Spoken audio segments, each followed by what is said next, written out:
भजहु रे मना रे नंदनंदन अभय चरणार बिंद रे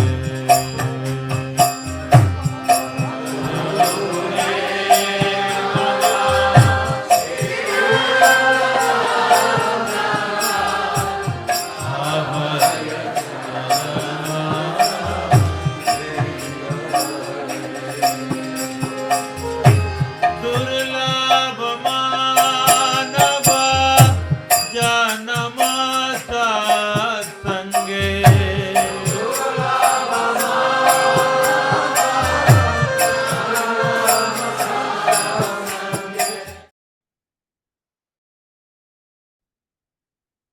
Ok, entonces, de los que están, quisiera saber si alguno leyó la introducción, ya la había leído, y si tienen alguna pregunta de lo que se habla allí, antes de continuar con la lectura. Si no, pues pueden poner una manito arriba, la reacción, y continuamos para ahorrar tiempo.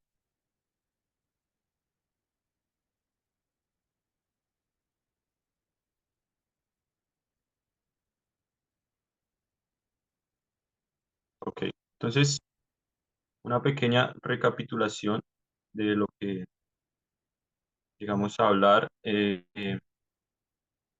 la sesión pasada. Entonces, alcanzamos a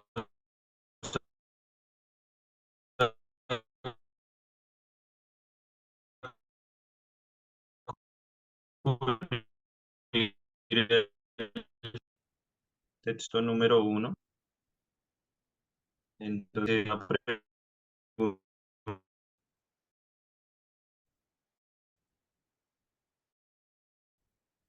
entonces, Sanjaya es el que era un de Saya, le dio una bendición para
denme un momento, por favor. Soluciono aquí una cuestión con el internet que está fallando. Ya, 2 minuticos.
Ahora sí.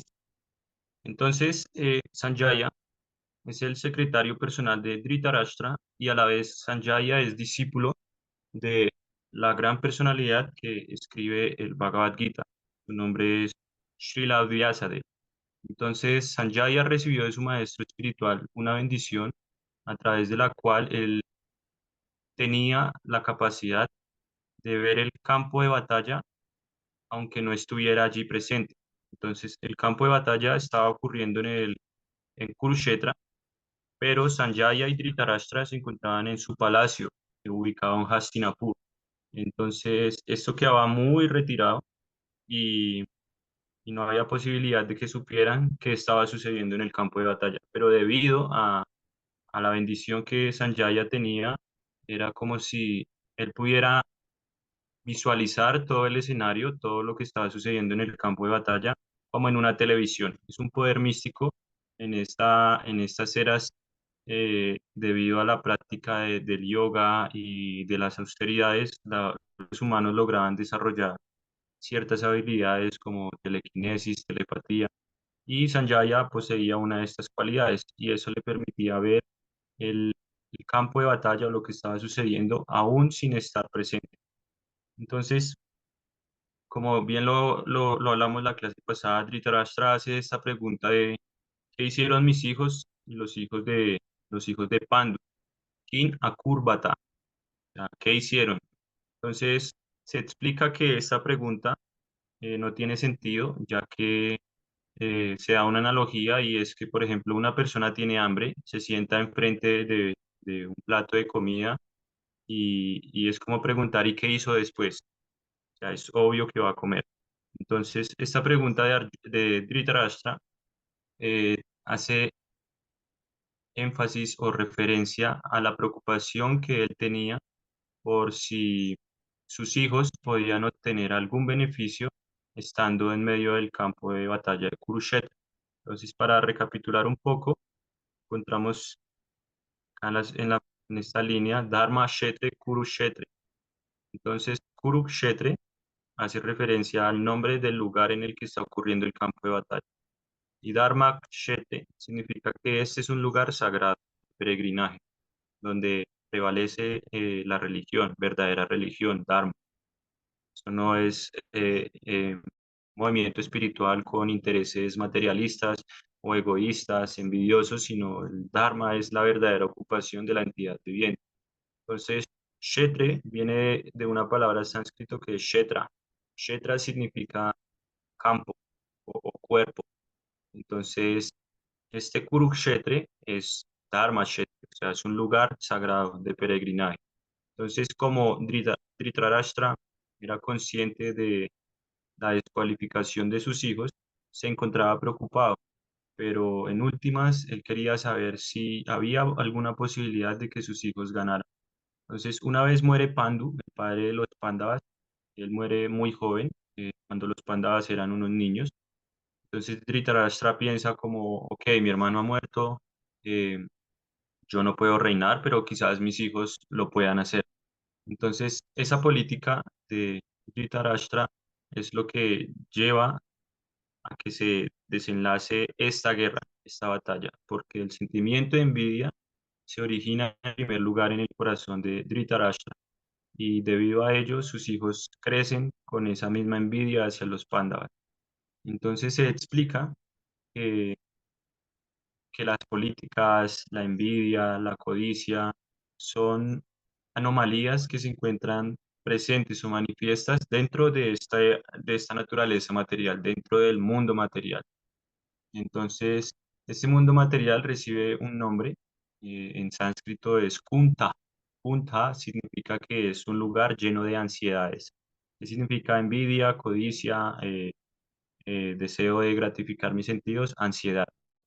Entonces, de toda la creación total, se explica que este mundo material es simplemente una cuarta parte, un 25% de la creación total. El otro 75% hace parte del mundo espiritual. Entonces, en este mundo espiritual recibe el nombre de Vaikunta.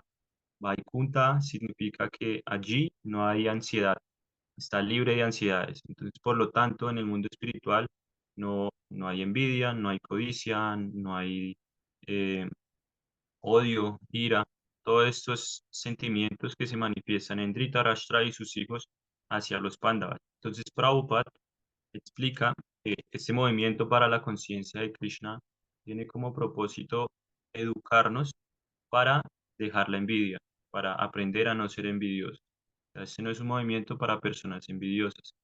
Entonces, la batalla se está llevando a cabo por el reinado, por quién va a controlar el imperio.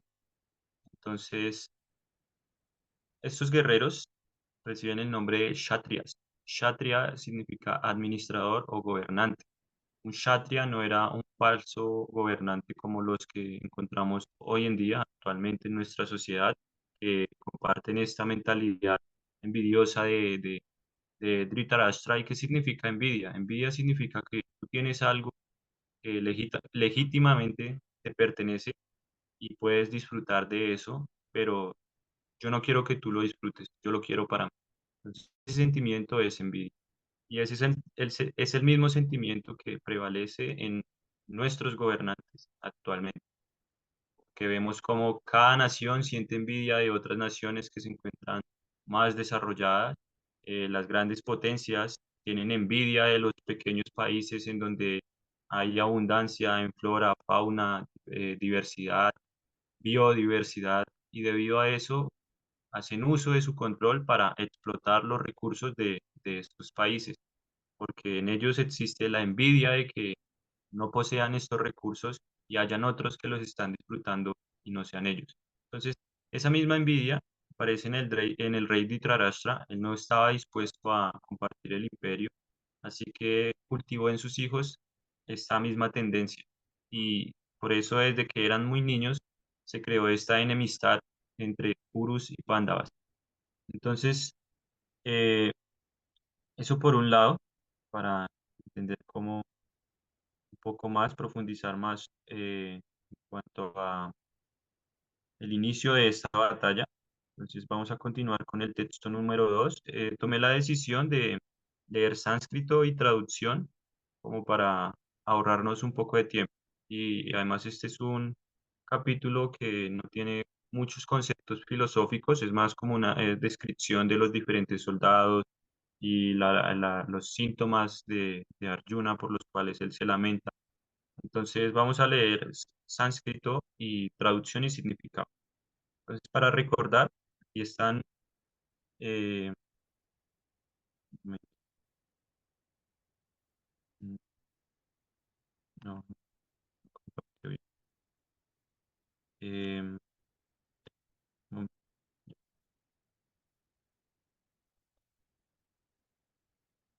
entonces, las secciones de este primer capítulo. Entonces nos encontramos en la primera sección, que es la introducción, los preparativos de la guerra, y luego vamos a pasar a la siguiente sección, que va de los versos 3 al 11, que explican la diplomacia de Duryodhana. Duryodhana es el mayor de los hijos de Dhritarashtra y, y el que orquestó toda esta, este plan para que los Pándavas perdieran su. Entonces continuamos. Texto número 2. Sanjaya Uvacha Drishtva tu Pandavanikam Yudhan Duryodhanastada Acharyanupasangamya Rajavachanan Abravi. Traducción. Sanjaya dijo, oh rey, después de ver el ejército dispuesto en formación militar por los hijos de Pandu, el rey Duryodhana fue a donde se encontraba su maestro y se dirigió a él con las siguientes palabras. Significado. Dhritarashtra era ciego de nacimiento. Desgraciadamente también carecía de visión espiritual. Él sabía muy bien que sus hijos eran igualmente ciegos en materia de religión y estaba seguro de que nunca podrían llegar a un acuerdo con los Pándavas, que eran todos piadosos de nacimiento. Aún así, él dudaba de la influencia que podía tener el lugar de peregrinaje y Sanjaya entendía el motivo de su pregunta acerca de la situación en el campo de batalla. Por consiguiente, Sanjaya quiso alentar al abatido rey y para ello le aseguró que sus hijos no iban a llegar a ninguna clase de acuerdo bajo la influencia del lugar sagrado. Sanjaya le informó pues al rey que su hijo, Duryodhana, después de ver la fuerza militar de los Pándavas, fue de inmediato a donde se encontraba el comandante en jefe, Dronacharya, para informarle de la verdadera situación. Aunque Duryodhana se lo menciona como el rey, aún así tuvo que acudir al comandante debido a la gravedad de la situación. Así pues, él era muy apto como político, pero su aspecto de diplomático no pudo ocultar el temor que sintió al ver la organización militar de los Pándavas. Entonces aquí se explica un poco más la influencia que tiene el campo de batalla de Kurukshetra eh, ante los dos bandos. Entonces, los Pandavas, por ser devotos de Sri Krishna, eh, seguían estrictamente los principios del Dharma, ya cumplían con sus deberes específicos y estaban libres de envidia o cualquier sentimiento egoísta hacia los Kurus. Ellos trataron de llegar a un acuerdo, a un acuerdo pacífico a través de muchos medios, pero los Kurus no estaban dispuestos a ceder, a, a- a- a llegar a un acuerdo que los beneficiara a ambos. Entonces, se explica que antes de que empezara la batalla, eh, el rey Yudhishthir dio como la instrucción de que cada uno podía decidir en qué bando estar, pero que al momento de iniciar la batalla nadie se podría cambiar de bando. Entonces ahora vamos a escuchar la descripción de diferentes guerreros y, y cómo Duryodhana, a través del uso de su diplomacia, incita el deseo de pelear o aviva el deseo de pelear en su bando. Entonces, ese campo de Kurukshetra tenía influencia prominentemente sobre los Pándavas por el simple hecho de que ellos seguían los preceptos religiosos. Entonces, ya desde el mismo comienzo se está garantizando de la victoria de los Pándavas sobre los Kurus. A lo largo del Bhagavad Gita vamos a ir entendiendo por qué, o principalmente en este primer capítulo, que vamos a encontrar una sección en la que se habla de diferentes señales de victoria para los Pándavas. Entonces, texto 3. Aquí inicia esta sección de la diplomacia de Duryodhana hasta el verso 14, si no estoy mal, hasta el 11. Ok. Pashyaitam panduputranam acharya mahatin chamun Vyudhan Drupada putrena tava shishena dhimata. Traducción. Oh maestro mío, he ahí el gran ejército de los hijos del Panda, dispuesto de manera tan experta por tu inteligente discípulo, el hijo de Drupada. Significado. Duryodhana, un gran diplomático, quería señalar los defectos de Dronacharya, el gran brahmana comandante en Dronacharya tuvo una cierta querella política con el rey Drupada, quien era el padre de Draupadi, la esposa de Arjuna. Como resultado de ello, Drupada celebró un gran sacrificio mediante el cual recibió la bendición de tener un hijo capaz de matar a Dronacharya. Dronacharya sabía esto perfectamente bien. No obstante, como brahmana liberal que era, no vaciló en impartirle todos sus secretos militares a Drishtadyumna, el hijo de Drupada, cuando éste le fue confiado para su educación militar. Ahora, en el campo de batalla de Kurukshetra, Drishta- Drishtadyumna se puso del lado de los Pándavas y fue él quien organizó la falange militar de ellos, después de haber aprendido el arte con Dronacharya. Duryodhana le señaló a Dronacharya este error, a fin de que estuviera alerta y no transigiera en la pelea. Con esto, él quería indicarle además que no debía mostrarse igual de indulgente en la batalla en contra de los Pándavas, quienes eran también afectuosos alumnos de Dronacharya. Arjuna en especial era el más afectuoso y brillante de sus alumnos. Duryodhana le advirtió además que semejante indulgencia en la pelea llevaría a la derrota. Entonces, para entrar un poco en contexto, aquí Duryodhana se está dirigiendo a Dronacharya. Dronacharya es el maestro de tanto de los Kurus como de los Pándavas en el arte de la guerra. Entonces, Dronacharya era un sacerdote, pero tenía conocimiento en el arte de la guerra. Y debido a eso, todos estos pequeños jóvenes se encomendaron a él para que se cualificaran al momento de luchar. Entonces, Dronacharya era muy afectuoso hacia todos, tanto Kurus como Pándavas, pero sentía una atracción especial hacia los Pándavas por el simple hecho de que estos hijos de Pandu eran muy virtuosos. Entonces aquí se está explicando cómo eh, Duryodhana está señalando eh, un error aparentemente que cometió Dronacharya. Entonces se cita acá otro nombre, Drúpada. Drúpada es suegro de los Pándavas.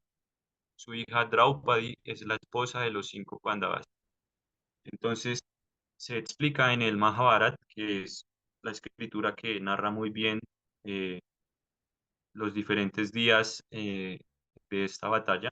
Entonces allí se explica que en la infancia Drúpada y Dronacharya eran amigos muy cercanos. Entonces, en cierto momento, Dronacharya, él como era brahmana, no era de una familia muy rica o opulenta, él era un brahmana pobre. En cambio, Drupada pertenecía a la realeza, era un kshatriya, era un guerrero, era un rey. Entonces, Drupada, llevado por el afecto que sentía por su amigo Dronacharya, le promete que cuando él herede el reino, le iba a dar la mitad de su reino por ser su muy querido amigo. Entonces, cuando ya eran adultos, Dronacharya tuvo un hijo, pero como era tan pobre, ni siquiera tenía leche para alimentar su pequeño hijo. Entonces se describe en el Mahabharata, en una ocasión, unas personas indulgentes mezclaron agua con un polvo blanco, haciéndole creer que era leche, y cuando él se la dio a su pequeño niño, ellos se burlaron. Entonces esto le generó tanta agonía, tanto dolor a Dronacharya, que en ese momento recordó la promesa que le había hecho su amigo Drúpada y se dirigió a donde él. Entonces, cuando él llega a donde Drúpada y comenta su situación, le dice, mira, no tengo leche para alimentar a mi hijo, por favor, regálame una vaca, solo te pido una vaca. Entonces, la respuesta de Drúpada fue, eh, fueron las siguientes palabras. Él le dice, la igualdad, la amistad es siempre entre iguales. Esa fue la respuesta. La amistad es siempre entre iguales. Entonces, en pocas palabras, despreció a su antiguo amigo. Entonces, esto le generó tanta ira, tanto dolor a Dronacharya, que desde ese momento él empezó a hacer planes para vengarse de Drupada por su egoísmo, por su desprecio. Así que, según la cultura védica, luego de que los estudiantes adquieren todo el conocimiento que el maestro les pueda impartir, ellos deben dar algo de caridad al gurú. Esto se llama Guru Dakshina, o sea, como caridad al gurú, lo que él pida. Entonces, Dronacharya le pidió a los Pandavas que trajeran a Drúpada atado. Eso sería algo muy ofensivo hacia él o dañaría su reputación.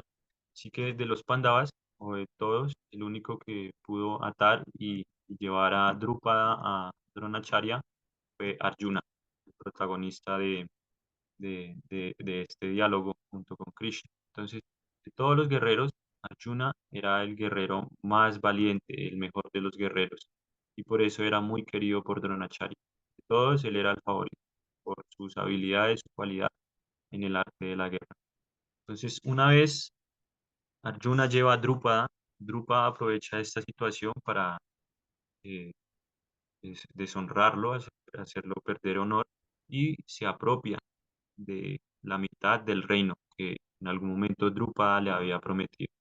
Entonces, desde ese momento, Drupada también planea vengarse y él ejecuta un gran sacrificio con el propósito de obtener un hijo capaz de asesinar a Dronacharya.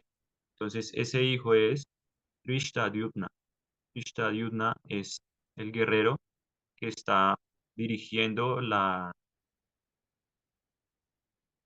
falanges o el ejército de los Pándavas. O sea, él es el que está organizando las cuadrigas, quién va a pelear tal día, con quién va a pelear. Es como el general en el campo de batalla de los Pándavas. Entonces, cuando Duryodhana se da cuenta de el ejército también preparado y organizado que habían logrado reunir los Pándavas, se sorprende y trata de recalcarle este error a Dronacharya. Por eso él dice, eh, he, a- he ahí el gran ejército de los hijos de Pandu, dispuesto de manera tan experta por tu inteligente discípulo. Entonces se explica que Drishtadyumna fue entregado a Dronacharya para que también le impartiera todo el conocimiento en el arte de la guerra. Entonces Dronacharya, a pesar de que sabía que ese joven iba a ser la causa de su muerte, era muy veraz y decidió entrenarlo también. Entonces el verso utiliza un término muy importante o que hay que resaltar y es dhimata. Dhimata significa muy inteligente. Dhi significa inteligencia, di inteligencia y mata significa aquel que posee. Entonces hace alusión a que este gran guerrero Drishtadyumna poseía una gran inteligencia y debido a eso había logrado acomodar tan perfectamente el ejército de los Pándavas. Entonces, a través de la diplomacia de Duryodhana, él no está insultando acá a Dronacharya, sino que le está diciendo, mira allí, tu, tu muy inteligente discípulo, cómo va dispuesto este gran ejército para luchar con nosotros. Entonces, sin necesidad de caer en ofensas,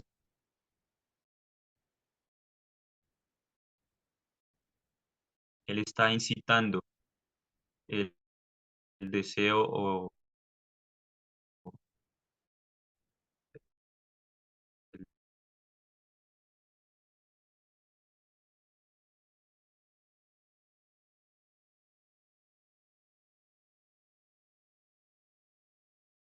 el,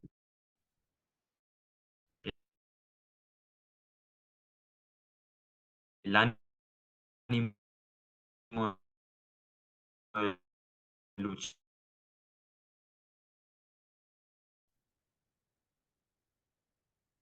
Entonces, lo que hago es compartir datos. Bien. No,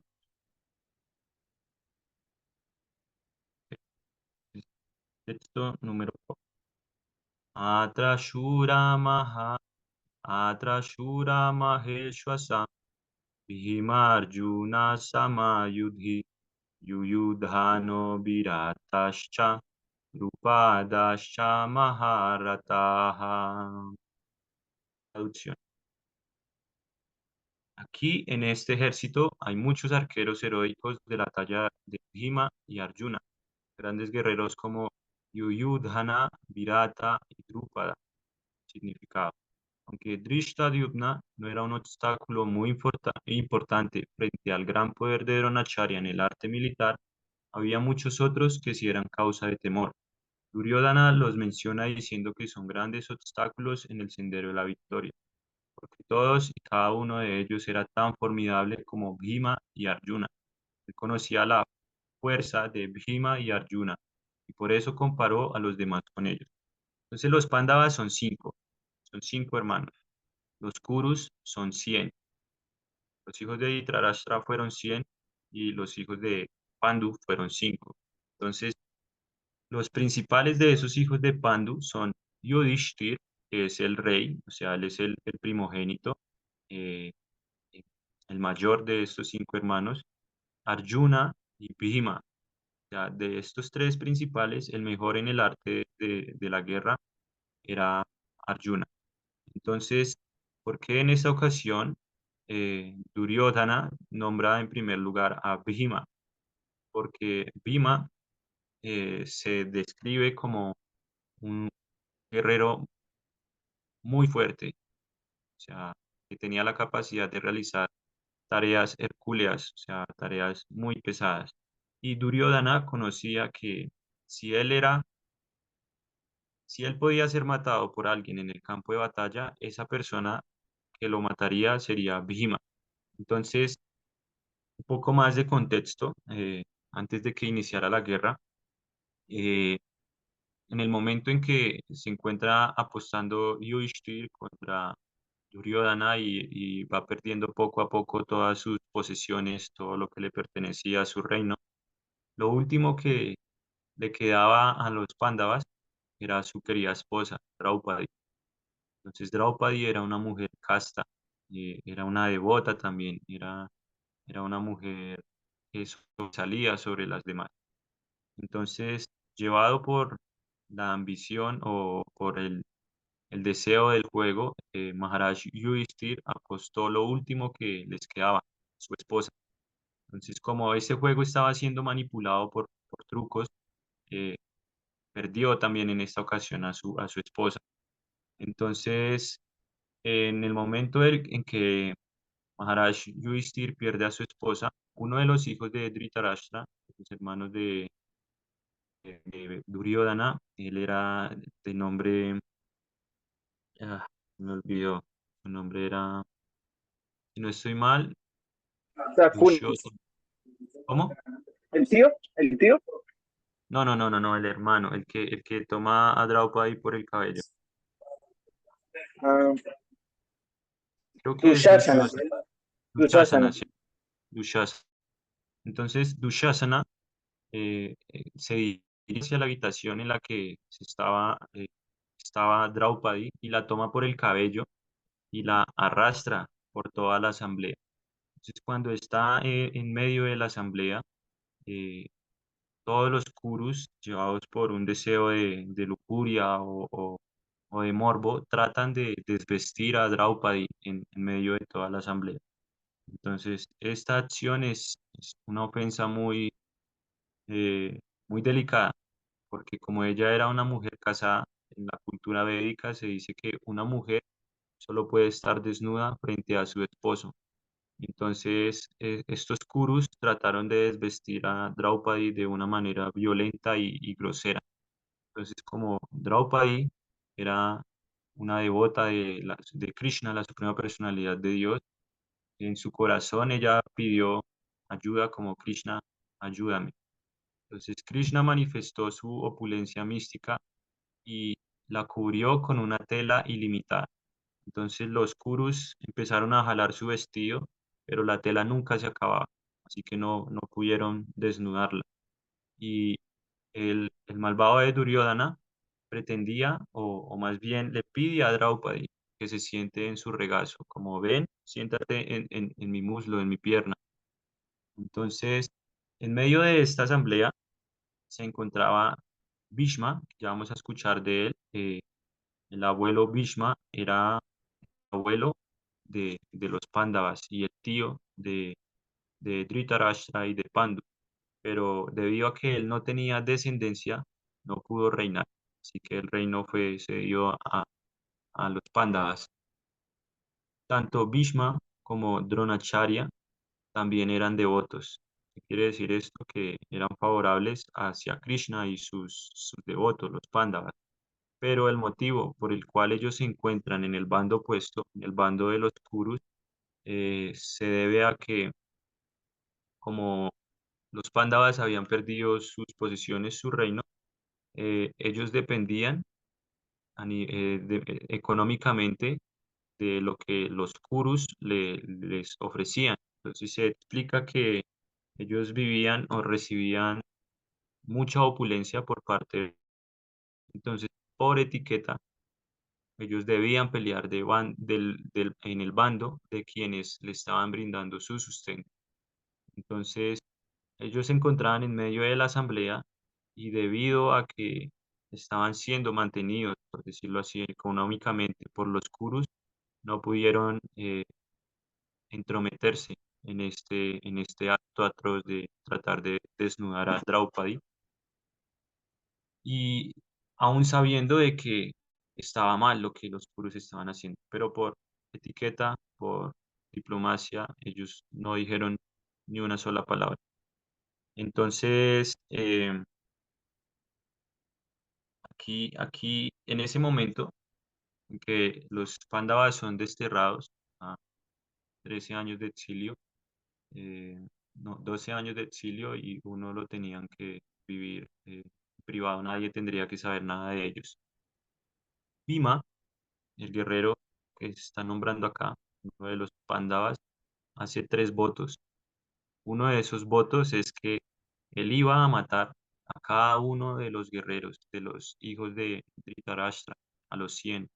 Entonces se explica en el Mahabharata que en el momento de la batalla Bhima estaba como un loco, matándolos a todos, y su voto era matarlos a todos y beber su sangre.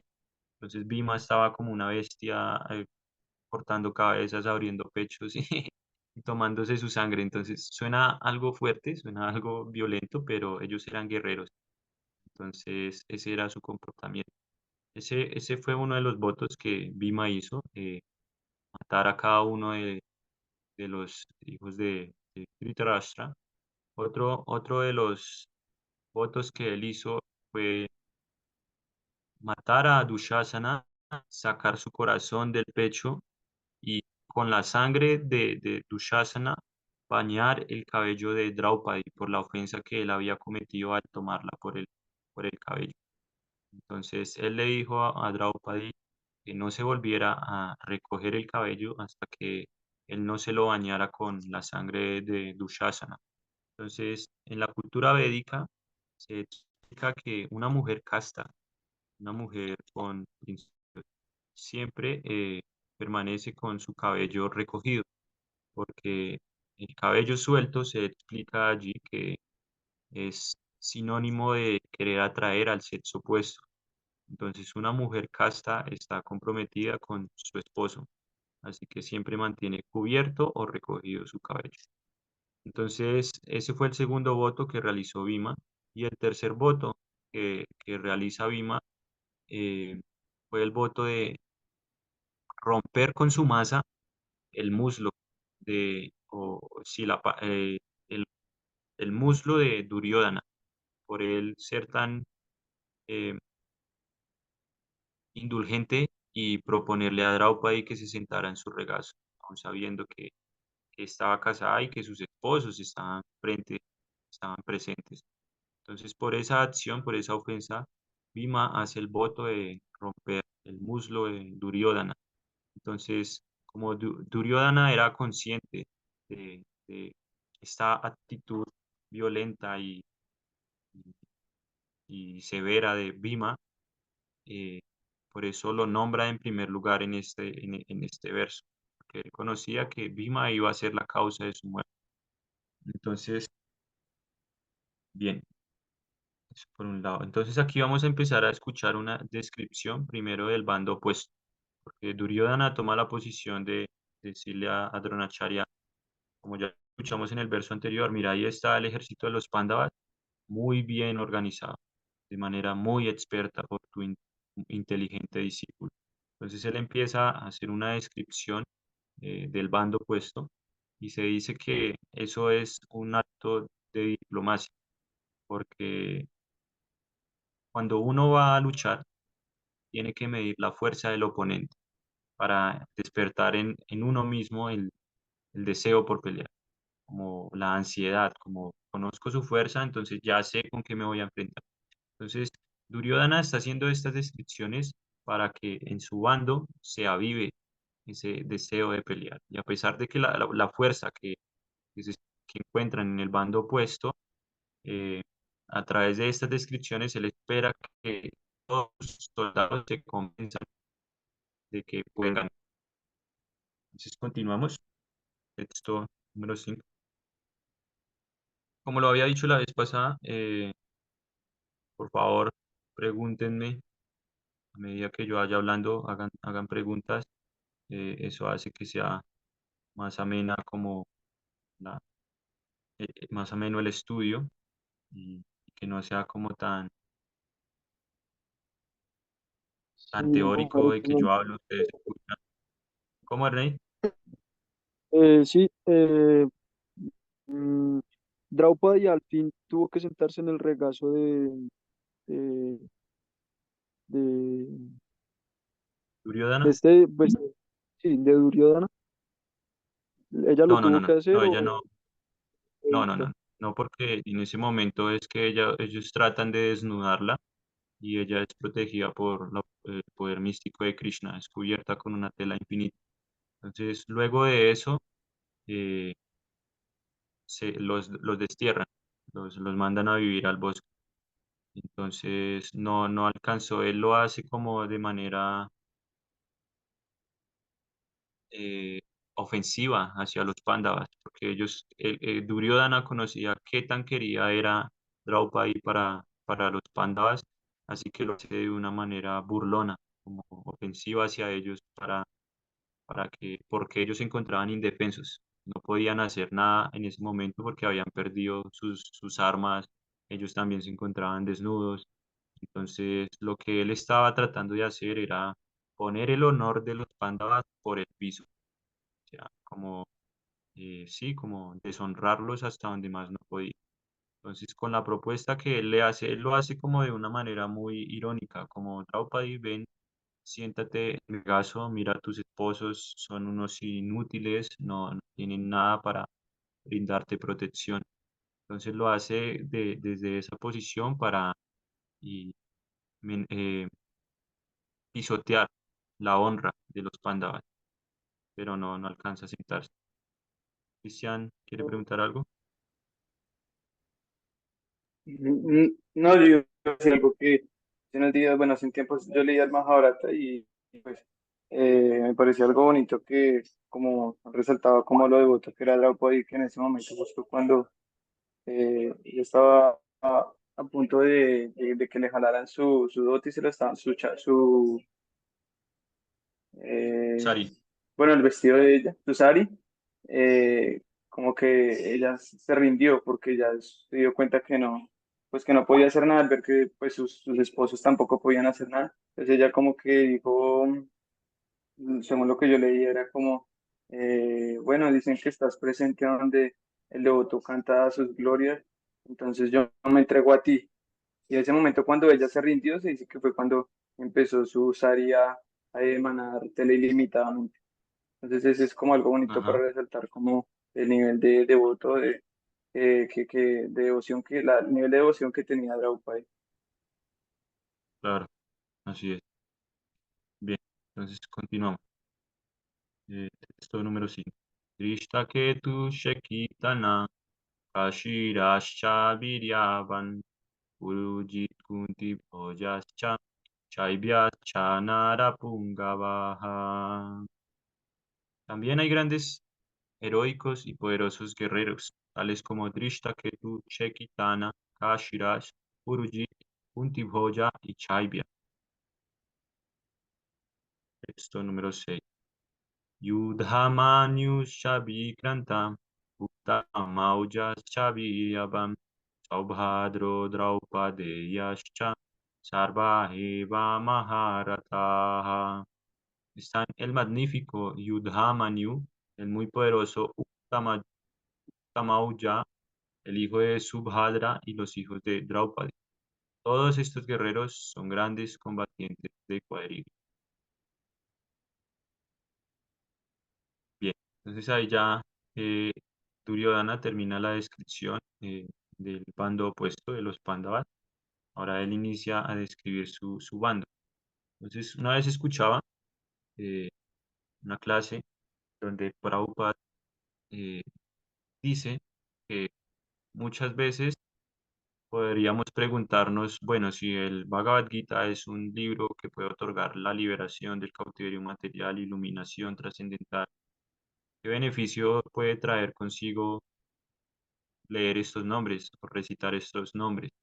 Entonces, allí, Prabhupada explica que como todos estos nombres son personajes que están presentes en el campo de batalla, tienen una conexión o una relación directa con Krishna. Entonces, a lo largo del Bhagavad Gita, vamos a ir comprendiendo que Krishna no era un ser humano ordinario, a pesar de que tenía un cuerpo similar al de los seres humanos, su cuerpo poseía características trascendentales, era un cuerpo espiritual, no burdo o material como el nuestro. Entonces, como estas personas, estos personajes están en conexión con Krishna, adquieren su cualidad trascendental.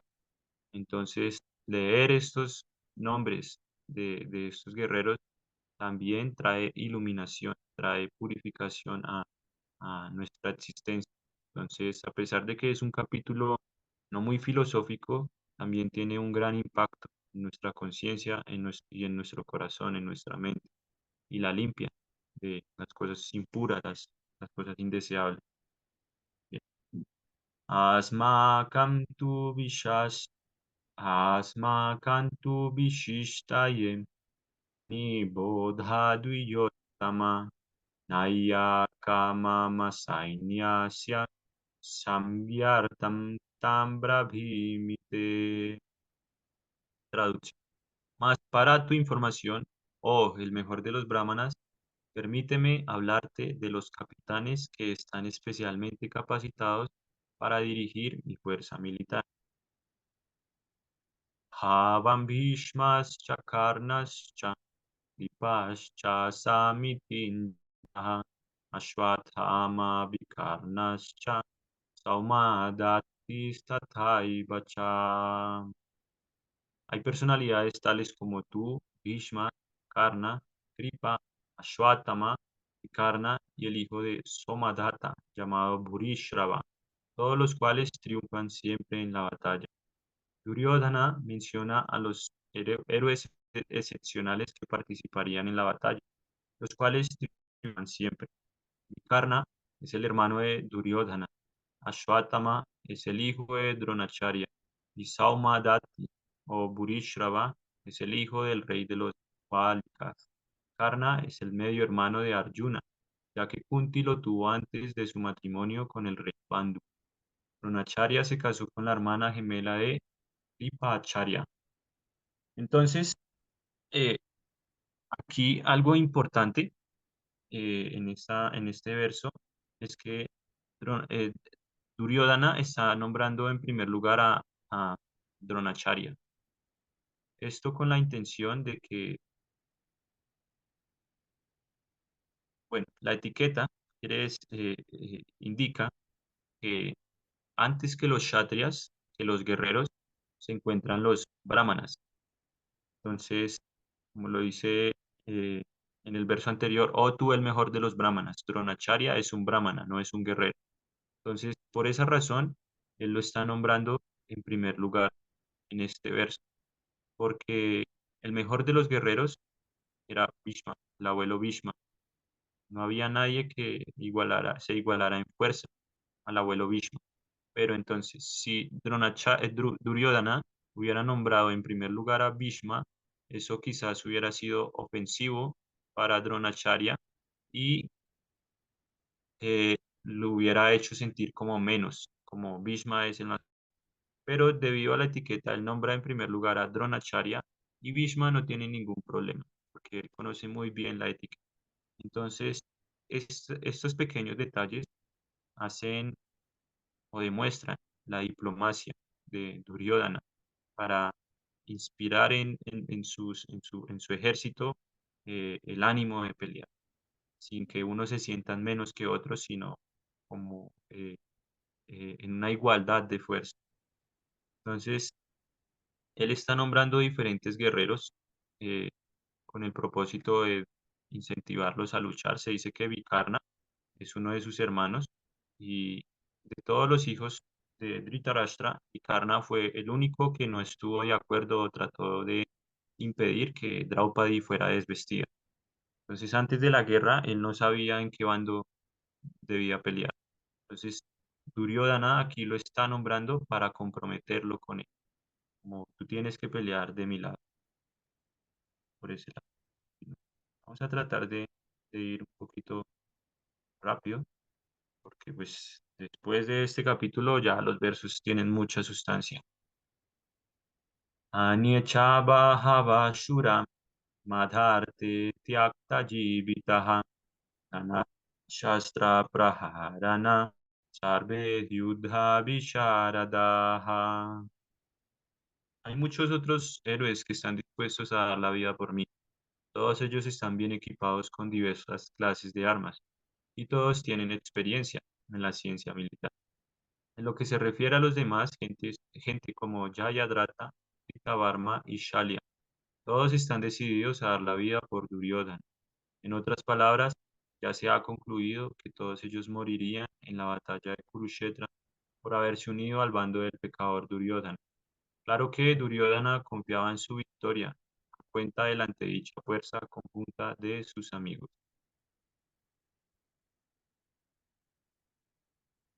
Aparyaptam tat asmakam balam bhishma virakshitam paryaptam tu idanetesham balam bhima virakshitam. Nuestro poderío es inconmensurable y estamos perfectamente protegidos por el abuelo Bhishma, mientras que la fuerza de los Pándavas, cuidadosamente protegida por Bhima, es ilimitada.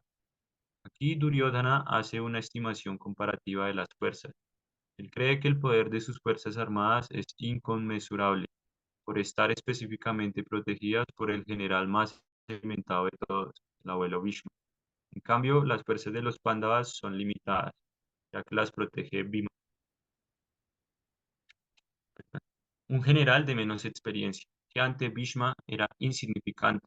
Duryodhana siempre estaba envidioso de Bhima, porque sabía perfectamente bien que de morir sería únicamente a manos de Bhima, pero al mismo tiempo él confiaba en su victoria, debido a la presencia de Bhishma, que era un general muy superior. Su conclusión de que saldría triunfante de la batalla estaba bien fundada. Entonces, este comportamiento de Duryodhana demuestra la influencia que tiene el campo de batalla de Kurukshetra. Más adelante vamos a entender un poco más eso. O sea, como este campo tiene una influencia religiosa o de principios dármicos, los Kurus pudieron haber tomado una actitud como, ok, sí, no es necesaria esta matanza, así que bueno, tomen la mitad del reino y evitemos esta gran guerra. Pero Duryodhana está ambicioso por ganarle a los Pandavas, por quedarse con el rey. Entonces, ese deseo, esa ambición lo mantiene cegado y no le permite entender que no hay forma de ganar en el bando, contra el bando, pues que están siendo protegidos por Krishna mismo. Y como Krishna es el padre de la religión, toda la influencia de Kurukshetra iba a favorecer a los Pándavas. Entonces se explica que antes de la guerra, Yudhishthir y Duryodhana se dirigieron donde Krishna para, para pedirles que luchara. Entonces ellos sabían que al primero que Krishna viera al momento de despertarse era el que le iba a conseguir eh, la primera bendición. Entonces Duryodhana, muy codicioso, lo que hizo fue pararse enfrente de Krishna con la intención de que cuando él se despertara, el primero que viera fuera él, pero Yudhishthir, como era un devoto de Krishna, se postró a sus pies. Entonces, una vez Krishna se despierta, se sienta y al primero que ve es a Yudhishthir. Entonces, le dice, ¿qué quieres? Pídeme lo que quieras. En ese momento, Yudhishthir le dice, nosotros hemos venido aquí porque necesitamos que tú también pelees, que escojas uno de los bandos. Entonces Krishna responde de una manera muy ecuánime. Él dice, todos ustedes son mis familiares, son mis amigos, todos son muy queridos por mí, yo los aprecio a todos, así que yo no puedo pelear, yo no voy a pelear, yo no voy a participar en la guerra, pero sí puedo actuar como el consejero de uno de los dos bandos y el otro bando puede tomar mi ejército, yo les daré mi ejército. Entonces, eh, Yudhishthir, sin pensarlo más, optó por escoger a Krishna, porque él entendía que si Krishna estaba con ellos, la victoria estaba asegurada. Pero el ambicioso de Duryodhana se dejó llevar por la codicia y creyó que como iba a tener el ejército de Krishna, iban a ser muchos más guerreros y la oportunidad de vencer era más alta. Entonces, eso por ese lado. eh, para entrar un poco más en contexto acerca de lo que está llevando a esta guerra, cuál es la posición de cada uno. Con este verso terminamos esta sección. Ayaneshu chasarbeshu yatha bhagana vastitaha Vishman evarik shantu bhavanta sarva evahim. Todos ustedes, desde sus respectivos puntos estratégicos de entrada a la falange del ejército, deben ahora darle todo su apoyo a la web Bhishma. Después de elogiar el valor de Bhishma, Duryodhana consideró que los demás podían pensar que se les había dado poca importancia, por lo que, con su acostumbrada diplomacia, trató de arreglar la situación con las palabras anteriores. Él hizo énfasis en el hecho de que Bhishma era sin duda el más grande de todos los héroes, pero era un anciano, por lo cual todo el mundo tenía que pensar especialmente en protegerlo por todos los flancos. Era posible que él se atrevera en la pelea, que el enemigo pudiera aprovecharse de que él se concentrara totalmente en un solo lado. Por ende, era importante que los demás héroes no abandonaran sus posiciones estratégicas, permitiendo con ello que el enemigo rompiera la falange.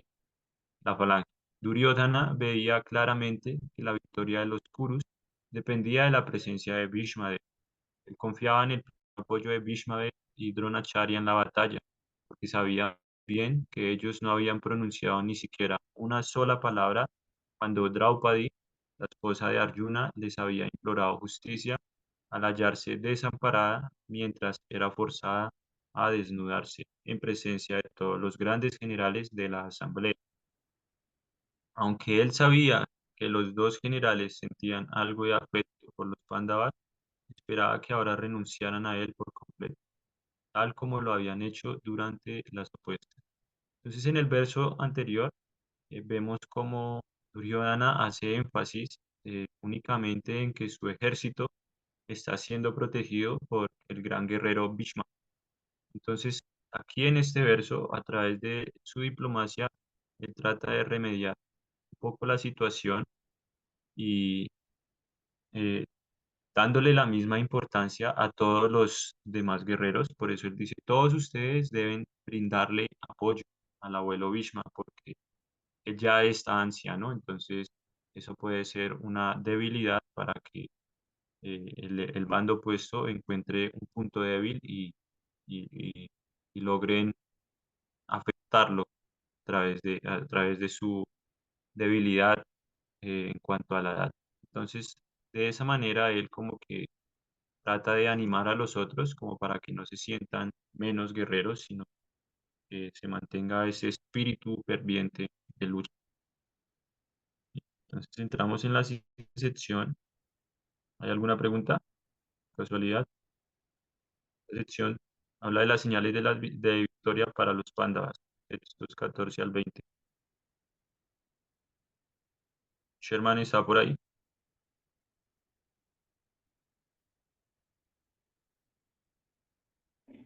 Sí, se me escucha. Sí, sí, sí. ¿Todo claro, Sherman? Sí, todo claro. Vale, gracias.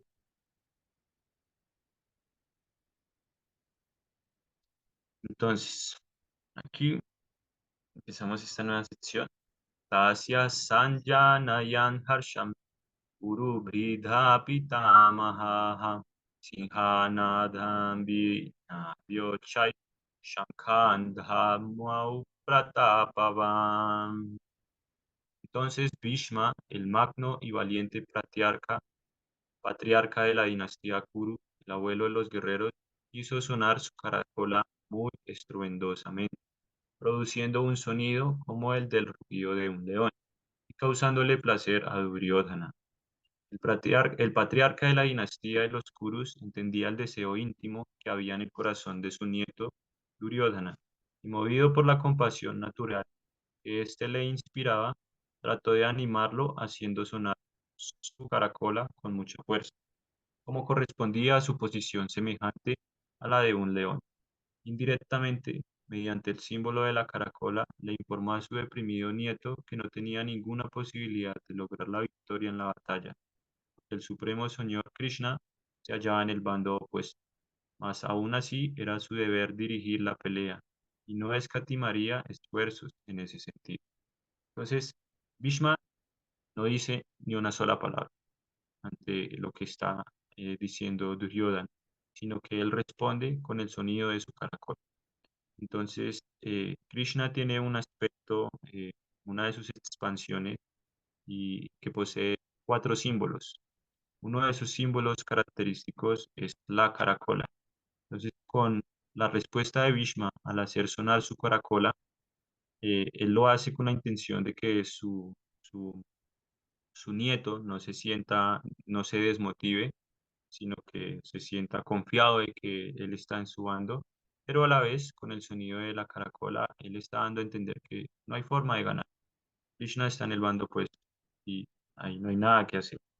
Estamos perdidos prácticamente. Pero como eran guerreros, ellos no tenían ningún problema de pelear contra su propia familia, sus parientes, sus amigos, sus discípulos o maestros. Una cuestión de dharma, de deber. Tenía que llevarse a cabo ese deber. Bien, continuamos. Tanta Shanka Shabharyascha Panavana Kaha Sahasaibhabhya Kanyanta Sashabdastu Tumulo Bhava. De eso, súbitamente sonaron las caracolas, los tambores, los clarines, las trompetas y los cuernos. Y el sonido conjunto fue tumultuoso. Tata Shvetairhayarikte Mahadishyandane Stito Madhava Pandavaschaiva Dibhyao Shankao Pradatmatuhu. En el bando opuesto, tanto el señor Krishna como Arjuna, que se encontraban en una gran cuadriga tirada por caballos blancos, hicieron sonar sus caracolas trascendentales. En contraste con la caracola que Bhishmadev hizo sonar, las caracolas que Krishna y Arjuna tenían en las manos se describen como trascendentales. Que las caracolas trascendentales sonaran indicaban que no había ninguna esperanza de que el otro bando lograra la victoria, porque Krishna estaba al lado de los Pandavas. Yayastu Pandu Putranan Yesham Pakshe Janardanaha. La victoria está siempre del lado de personas tales como los hijos de Pandu, porque el Señor Krishna está asociado con ellas. Y donde quiera, cuando quiera que el Señor se haya presente, la diosa de la fortuna también está allí, pues ella nunca permanece sola sin su esposo. Por consiguiente, a Arjuna la guardaba la victoria y la fortuna, tal como lo indica el sonido trascendental producido por la caracola de Vishnu, el Señor Krishna. Además, la cuadriga en la que los dos amigos estaban sentados se la había donado Agni, el dios del fuego, a Arjuna. Y ello indicaba que dicha cuadriga podía conquistar todos los planetas, en cualquier parte de los tres mundos, a donde fuese llevada. Entonces aquí ya nos están dando eh, tres señales de la victoria. Una de ellas es Divya Shankar. Divya significa trascendental y Shankar, caracolas. Entonces, tanto la caracola de Krishna como de Arjuna eran caracolas trascendentales. ¿Esto qué quiere decir? Trascendental significa que está libre de la influencia de las modalidades de la naturaleza material. Es algo que está más allá de la jurisdicción material. Entonces, por ende, el sonido de las caracolas de Krishna y de Arjuna eh, simbolizaban la victoria porque estaban más allá, mucho más allá de las caracolas que se encontraban en el bando de los puros. Entonces, eso por ese lado, esto es una señal de la victoria. victoria, las caracolas trascendentales, para tenerlo en cuenta. Por otro lado, acá escuchamos que en el verso se da un nombre de Krishna. Krishna, como es la suprema persona, persona suprema, se puede expandir en ilimitadas formas, como él le plazca, como él quiera, sea un animal, sea un humano, una mezcla entre animal y humano. No hay ningún problema, porque todo está en su capacidad. Es, es omnipotente, o sea, tiene todas las potencias que nos podamos imaginar. Entonces él recibe diferentes nombres en relación a la forma y los pasatiempos que realice específicamente en cada una de sus manifestaciones. Entonces Madhava es un nombre de Krishna que significa el esposo, diosa de la fortuna. Entonces, bueno, si estamos hablando de Dios, ¿cómo así que el esposo? ¿Cómo es eso? Explíqueme un poco, ¿no? Entonces, se explica que la persona suprema es masculina, es Purusha. Purusha significa disfrutador, pero su potencia espiritual o su potencia interna es femenina, Prakriti. Prakriti significa femenino. Entonces, ¿qué quiere decir? Prakriti es disfrutada y Purusha es el disfrutador. Entonces, su potencia interna también tiene una forma, se personifica en el aspecto femenino. Entonces, en la tradición Vaishnava se ha establecido que este es un movimiento o un conocimiento eh, que se puede definir con el término, me fue la palabra, bimonoteísta. Bimonoteísta, ¿qué significa? Es un solo ser, mono, mono, mono de teos, que quiere decir, de- que hace referencia a un ser supremo, y ese bi al comienzo de la palabra significa que este uno tiene dos aspectos, femenino y masculino. Entonces, de esa manera podemos entender que Dios es masculino, pero su potencia, la energía a través de la cual él crea, es femenina. Y esa es su consorte, su esposa. Entonces, Madhava es el nombre que recibe Krishna para darnos a entender que es el esposo de la diosa de la fortuna. Su potencia interna representa la fortuna. Entonces, donde quiera que esté la diosa de la fortuna, está siempre su esposo, Krishna, porque nunca se separan. Es imposible separar la energía del energético. Entonces, como esta energía le pertenece a Krishna, siempre está con él. Su aspecto femenino siempre está con él. Entonces, y donde quiera que esté Krishna, está la fortuna, está su esposa, su consorte allí acompañando. Entonces, esa es otra señal de la victoria para tenerlo en cuenta. Madhava, que Krishna, que Arjuna, o que aquí se señala a Krishna como Madhava, el esposo de la diosa de la fortuna. Entonces, tanto las caracolas trascendentales como el nombre Madhava de Krishna ya están asegurando la victoria para el lado de los Pandavas. Otra, eh, otra señal de la victoria eh, se toca aquí al final del texto, del significado, en donde se explica que la cuadriga en la que estaba sentado Arjuna y Krishna se la había donado Agni, el dios del fuego. Entonces, bueno, pero ya se está diciendo que Dios es Krishna, o ¿cómo así que el dios del fuego? Ya me está diciendo que es un solo Dios, pero ahora está hablando de otro Dios, o sea, eso es monoteísmo o algo así. No. Entonces, a lo largo del Bhagavad Gita vamos a ir entendiendo todos estos conceptos, por eso es muy importante este estudio, para despejar las dudas desde un comienzo. Entonces, Krishna es la persona suprema, el supremo controlador, pero Krishna como supremo controlador tiene diferentes administradores cósmicos que se encargan de eh, efectuar el buen flujo del orden cósmico.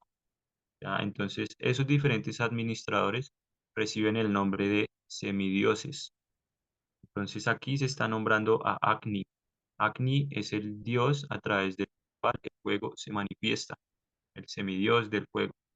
No es que sea un dios en la misma posición de la persona suprema, sino que es un sirviente suyo. Agni está al servicio de Krishna y está llevando a cabo el servicio que ha sido otorgado por él. Pero a comparación de los seres humanos, los semidioses están en una posición más elevada. Ya tienen un estado de conciencia más elevado porque siempre están actuando conforme a las instrucciones que se establecen en las escrituras védicas. Entonces, la carroza en la que va Krishna y Arjuna se la regaló Agni, el semidios del fuego, a Arjuna. Entonces, ¿qué quiere decir esto? Que eso fue un obsequio celestial, un regalo celestial. Por ende, eh, era la mejor carroza que se encontraba en ese campo de batalla. ¿Ya?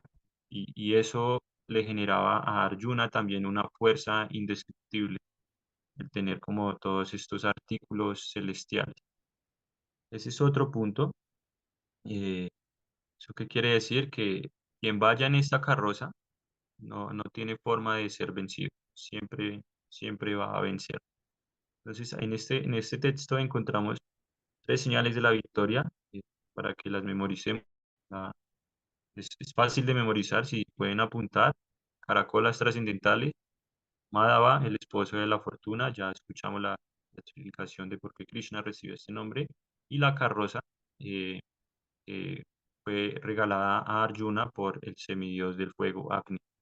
Entonces, hay, u- hay una señal extra en este verso que no se considera eh, dentro de las señales principales un motivo de victoria. Entonces, esa señal se define aquí con el término Shvetair Hayair. Esto significa caballos blancos. La carroza que estaba siendo conducida por Krishna, en la que iba Arjuna, eh, era dirigida por caballos blancos. En la portada del Bhagavad Gita logramos ver los caballos. Creo que es en la versión grande que se ven los caballos blancos. Entonces, Arjuna es un nombre que significa aquel eh, que sus sentidos han sido purificados, aquel que representa pureza.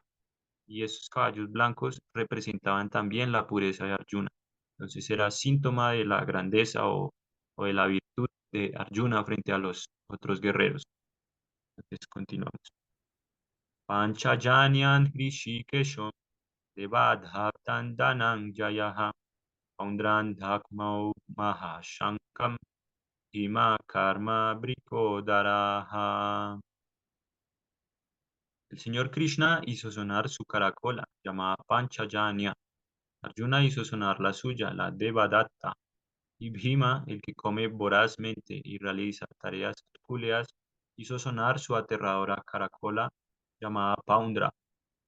En este verso, al señor Krishna se le designa como Rishikesh, porque él es el propietario de todos los sentidos. Las entidades vivientes son parte integral de él.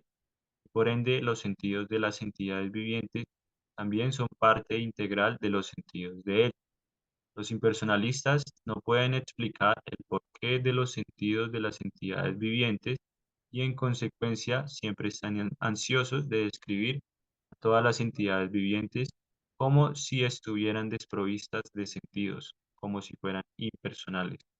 El Señor, quien está situado en el corazón de todas las entidades vivientes, dirige los sentidos de ellas, pero Él lo hace en función de la entrega de la entidad viviente.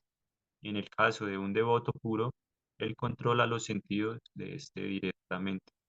Aquí, en el campo de batalla de Kurukshetra, el Señor controla directamente los sentidos trascendentales de Arjuna. Y de ahí que en particular se le dé el nombre de Hrishikesh. El Señor tiene diferentes nombres, de acuerdo con sus diferentes actividades. Por ejemplo, él recibe el nombre de Madhusudana porque mató al demonio de nombre Madhu. Su nombre de Govinda se debe a que él les proporciona placer a las vacas y a los sentidos. Su nombre de Vasudev se debe a que apareció como hijo de Vasudev. Su nombre Devaki Nandana se debe a que aceptó a Devaki como madre. Su nombre Yashodanandana se debe a que le otorgó a Yashoda sus pasatiempos infantiles en Vrindavan. Su nombre de Parthasarathi se debe a que él se desempeñó como auriga de su amigo Arjuna.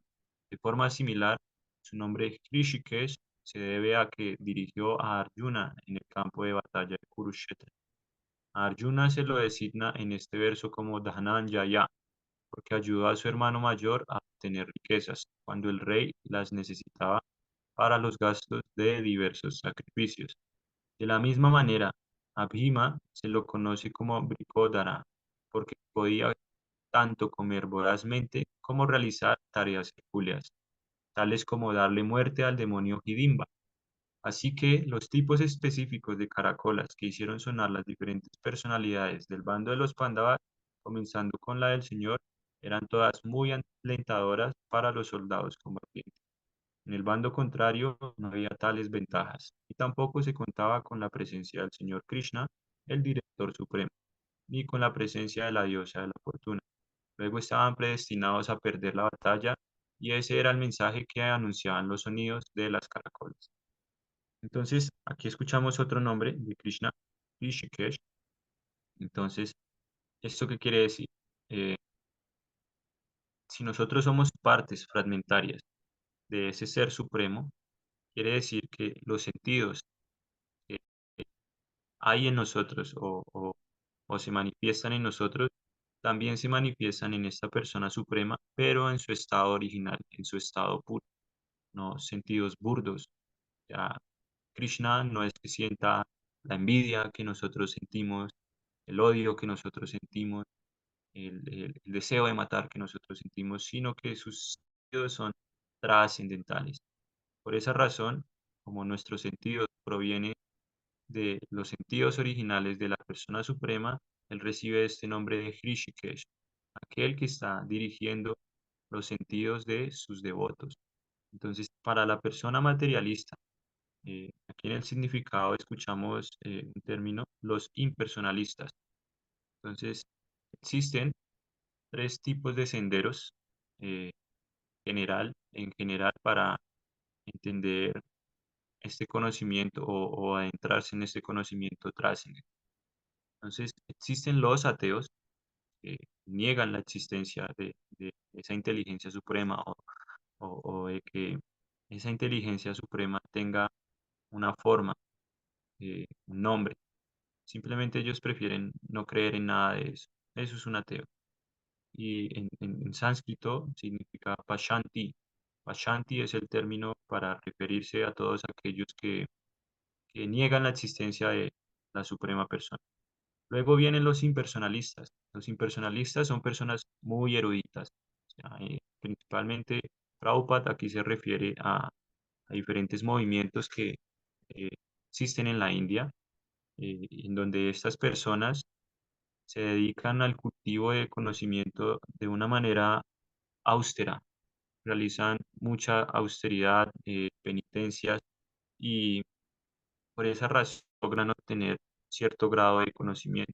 Y por encima de los impersonalistas, pero esta filosofía se centraliza en que como nosotros somos parte de ese todo supremo, también somos el supremo, somos Dios. Y antes de yo empezar la conciencia de Krishna, me sentía muy atraído por lo que era la metafísica del yo soy. Entonces, este tipo de conocimiento plantea o se basa en que en el Antiguo Testamento, cada vez que Dios, el Dios de Israel, se manifestaba, no sé, a Moisés o a sus diferentes profetas, él se manifestaba como yo soy el que soy, ¿sí? Como yo soy el Alfa y el Omega. Siempre decía estas dos palabras. Entonces, estos impersonalistas se basan en eso o este conocimiento metafísico del yo soy se basa en esto, que yo soy es el nombre de Dios. Entonces, cuando nosotros proferimos yo soy, estamos poniendo en función la potencia o la energía de Dios. Entonces, por lo tanto, somos Dios. Nos establecemos en la misma plataforma de Dios. Entonces, eso es impersonalismo. porque a pesar de que nosotros somos una parte fragmentaria de ese ser supremo, de esa personalidad suprema, no tenemos cualidades. Y eso es muy fácil de comprobar. O sea, Dios o esta personalidad suprema tiene la capacidad de crear universos. Nosotros ni siquiera podemos crear una simple semilla como las que encontramos en la naturaleza. Entonces, partiendo de allí, hay diferentes ejemplos que demuestran nuestra descualificación para establecernos en esta plataforma de supremacía. Y por encima de los impersonalistas están los personalistas. Personalistas son devotos, aquellos que aceptan que sí, o sea, no soy el cuerpo, soy un alma espiritual, hago parte de un todo espiritual y a la vez entiendo que esa parte espiritual, esa energía espiritual tiene una forma, es una persona y con esa persona puedo desarrollar una relación, un intercambio amoroso. Y no es un viejito con barba o calvo, el que solemos ver en nuestra infancia, como lo pintan diferentes tradiciones religiosas, sino que tiene una forma muy dulce. Entonces, el movimiento para la conciencia de Krishna propone entregarnos el proceso a través del cual nosotros nos eduquemos para tener la comprensión adecuada y correcta de la suprema personalidad de Dios. Entonces, suprema personalidad de Dios, ¿qué quiere decir eso? Ahorita lo explicaba, Dios es ilimitado, Krishna es ilimitado, se puede expandir en ilimitadas formas. O sea, ¿eso qué quiere decir? Que tiene diferentes personalidades, pero la suprema personalidad, ¿lo que quiere decir? La personalidad de la cual todas las otras se originan es Krishna. Y Krishna tiene un aspecto bien especial que ya lo iremos conociendo. Principalmente en el capítulo 11 se describe ese aspecto de Krishna. Entonces, existe otra escritura muy importante dentro de nuestra práctica que se conoce como el Srimad Bhagavatam. Si ustedes toman el Bhagavad Gita, eh, en la página, antes de que inicie el libro, antes de que salga el título, van a encontrar que en un costado dice las obras de su divina gracia hace Bhaktivedanta Swami Prabhupada. Entonces allí se encuentra el Bhagavad Gita tal como es y enseguida viene el Srimad Bhagavatam. Dice que el Bhagavad Gita está sembrando una semilla, está sembrando un conocimiento y el Bhagavatam es lo que permite que se desarrolle esa semilla.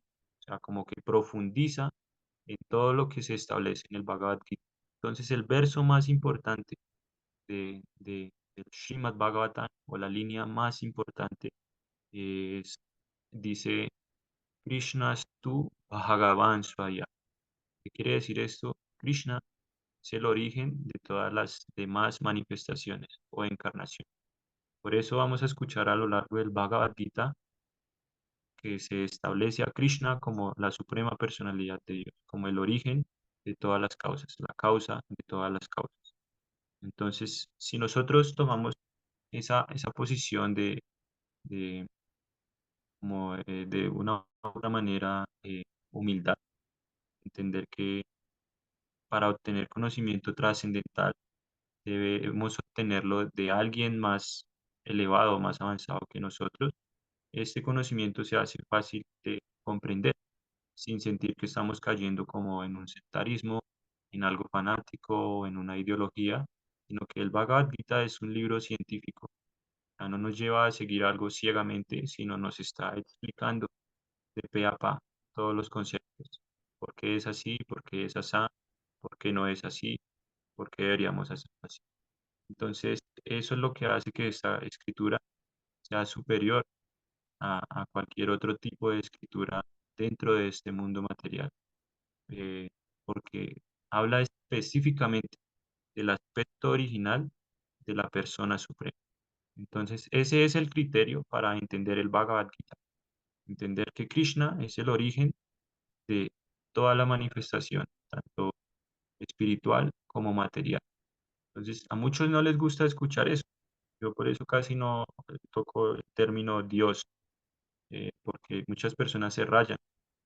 y pues es un concepto que se ha visto contaminado a lo largo de la historia. Entonces, me voy a dirigir principalmente como la persona suprema. Nosotros somos personas, pero no somos supremos. Solo hay una persona suprema y es Krishna. Entonces, ¿que por qué Krishna desciende y se comporta como un ser humano ordinario? Ya lo vamos a ir entendiendo a lo largo del Bhagavad Gita. Entonces, por eso mi deseo es que por lo menos culminemos la lectura del Bhagavad Gita y ya después cada uno hace sus ajustes, sus comprensiones, pero entendiendo el criterio principal de que existe una suprema persona, un controlador supremo, y su nombre más íntimo es Krishna. Krishna significa el supremamente atractivo. Como todo nace de él, todo se siente atraído naturalmente hacia él. Entonces, en la calle muchas veces yo me encuentro personas que son muy amables con un Hare Krishna. O sea, no entienden nada de la filosofía, no se saben el mantra, muchas veces no pronuncian Krishna de manera correcta, pero se sienten muy atraídos hacia este nombre, hacia los devotos.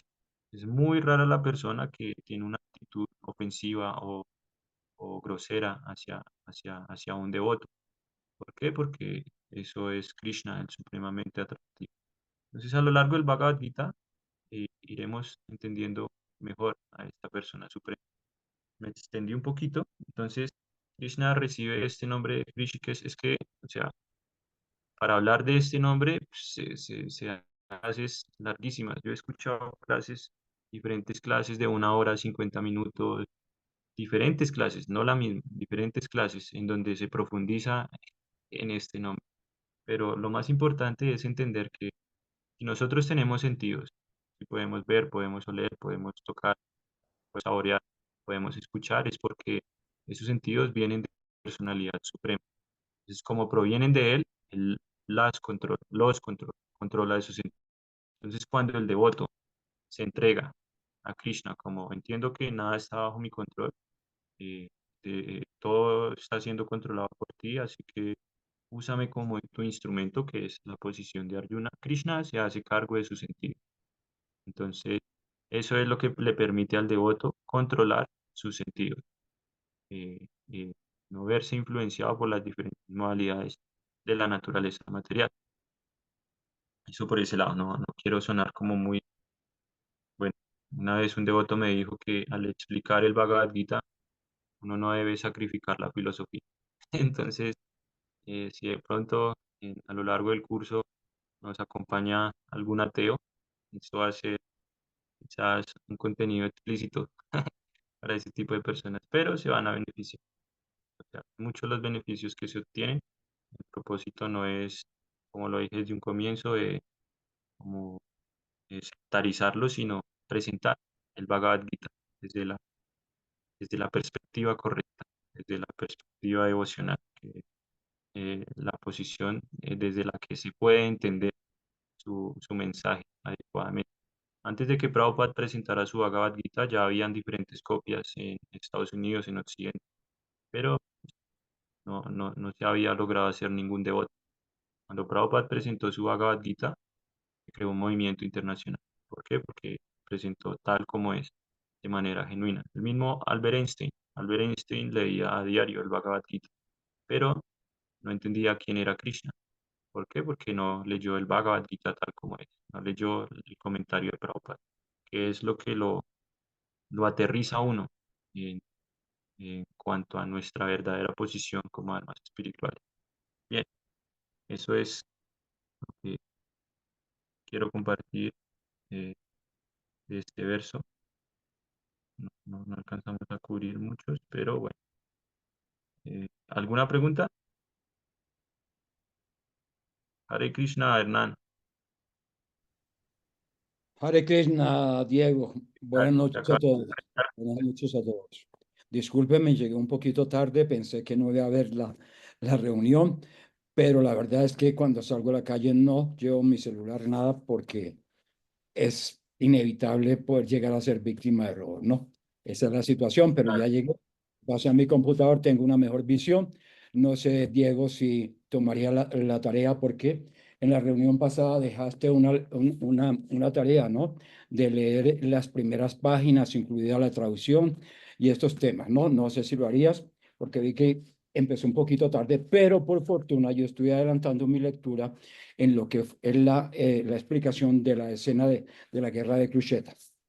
Entonces, pues, por fortuna, ahí hice un previo avance y cuando ya llegué y pude trasladar el, el enlace a mi computador, pues fue fácil porque mi celular no funcionó, pero por fortuna acá estoy en eso. Y sí, estoy realmente impresionado y te repito, no sé si habrás tomado lección algo de lo anterior, pero realmente estuve haciendo mis lecturas y quedé muy asombrado de lo que es realmente el Bhagavad Gita, como Siva Prabhupada, él tuvo esa misión de traducir esta obra muy reconocida por grandes escritores, grandes personas PhD doctorados, tanto católicos como protestantes, hasta personas de las áreas de psicología, y no solo en los Estados Unidos, Italia, también aquí en Perú ha tenido un gran reconocimiento y una gran aceptación. ¿Por qué? Porque se ha reconocido como un bestseller, como una gran obra que en principio, cuando él se propuso que le hicieran toda la traducción, tuvo el inconveniente de que le restaron 400 páginas, pero no se amilanó y logró que se lo publicaran. Pero a todas estas personas que admiraron esta gran obra, pidieron que se incluyera la totalidad. Entonces ha tenido unos reconocimientos de diversos PhD de grandes universidades de los Estados Unidos. Me llama la atención de esta autoridad en psicología de Italia también, que lo califica muy bien, porque no solo es un libro teológico por ser de Sagradas Escrituras, sino que también es un bestseller, es una gran obra maestra de la literatura. En fin, tiene infinidad de reconocimientos, además de las 24 obras que él ha traducido, de otros 24 escritos que tiene Siva Prabhupada, que, bueno, me perdona mi pronunciación. Y otra de las cosas que me impresiona son los 5 millones de traducciones y de escritos, de ediciones, pero también que ha sido traducida a 12 millones de, de idiomas. Entonces, esto definitivamente es una gran obra con un reconocimiento y en la esencia de lo que es Krishna. Y me van a perdonar ustedes, pero alguna vez les comenté que se me vino el nombre y yo lo pronuncié varias veces estando en la librería de la Universidad Libre allí comprando libros, textos de derecho.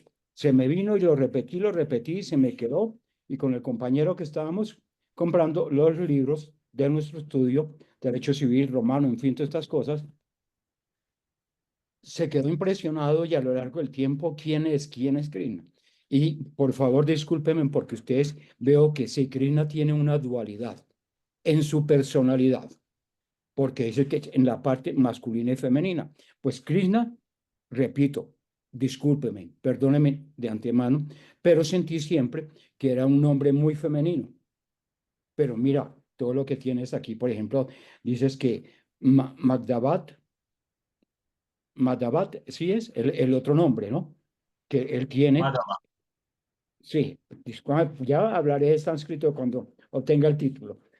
Entonces, esa parte me impresiona de esa dualidad de los nombres y en su personalidad. En fin, lo de la guerra de Crucheta, el partido que se toma allí de unos y otros, porque él está acá con unos, pero está con los Pándavas y los Kuros, ¿no? Pero los Pándavas son los favorecidos porque realmente la esencia espiritual de los Pándavas está más con Krishna, ¿no? Entonces, eso es algo que me llamó poderosamente la atención. Y cuando van en su cuadriga, que está también aquí en primera página, que van con Arjuna, ese es un carruaje de guerra que a través de la historia de las muy pretéritas civilizaciones, es un carruaje que se ha usado mucho en las guerras. Fue usado mucho tanto por los romanos como por los griegos, en fin. Y mira de dónde viene, de mucho más atrás. Y estuve viendo también, pues, en la parte de la introducción y además de eso, pues llegué hasta la parte de la introducción porque ya es más amplia, pero vi en el índice los apartes y análisis que hace desde el capítulo, los versos primero al capítulo 18. Entonces ya voy entrando más en materia y gracias a ustedes por su paciencia conmigo. Y bueno, ahí voy. Espero estar haciendo un poquito bien la tarea y seguir caminando pues de la mano con ustedes. Y no me extender más porque veo que ya yo llegué tardecito y además ya ustedes irán a terminar. Pero te agradezco, Diego, perdona que te diga, pero para la próxima vez, si un poco más temprano me puedes confirmar el, el, el link y la hora, porque la verdad está fuera y me cogió el tiempo y cuando llegué, lo primero que hice, coger el celular y mirar y sí, qué pena, están ya adelantados, pero por fortuna había adelantado algo de la escena de Crucheta, que fue sobre lo que estuviste hablando hoy y los otros temas adicionales de los nombres de Krishna, en fin. Y te quiero decir una cosa, mencionaste algo extraordinario. Yo soy, que es del doctor Jorge Adaún, Mago Jefa. Es una gran obra, es un gran escrito también. Y ahí comprendemos, y como dicen otros, ¿no? Dios es el alfa y el omega, ¿no? Es el principio y el fin. Es el cero y el uno, ¿no? Entonces mira cómo se encadena y vamos a estar siempre en una comunión única. Ser supremo, amor hacia Él y por Él todo, ¿no? Y también una cosa, que muchos como ustedes, los seglares, los monjes, sacerdotes, pastores, hacen su dedicación y su renuncia a la vida material, ¿no? Pero también el resto de la humanidad, hay personas a nivel familiar y a nivel individual, sí protegen y cuidan la parte espiritual de sus familias, en todos y cada uno de ellos. Como hay otras personas que sí realmente vinieron acá a estudiar, a prepararse para obtener dinero y bienes y tener un excelente estándar de vida. Algunos también son muy espirituales, otros no. Pero, en fin, el mundo es así, positivo o negativo, unos en un grupo, otros en otro, pero todos tenemos que llegar a esa meta de agruparnos bajo la protección y el control de Krishna. Hare Krishna, por ahorita, es toda mi exposición. Y como ya le había dicho inclusive a Cristian, discúlpeme si me extiendo y que siempre estoy ahí dirigiéndome de primero, porque como dicen, los primeros serán los últimos y los últimos serán los primeros, en fin. Entonces hay que como atar y ver los temas y de qué se trata cada situación y cada posición.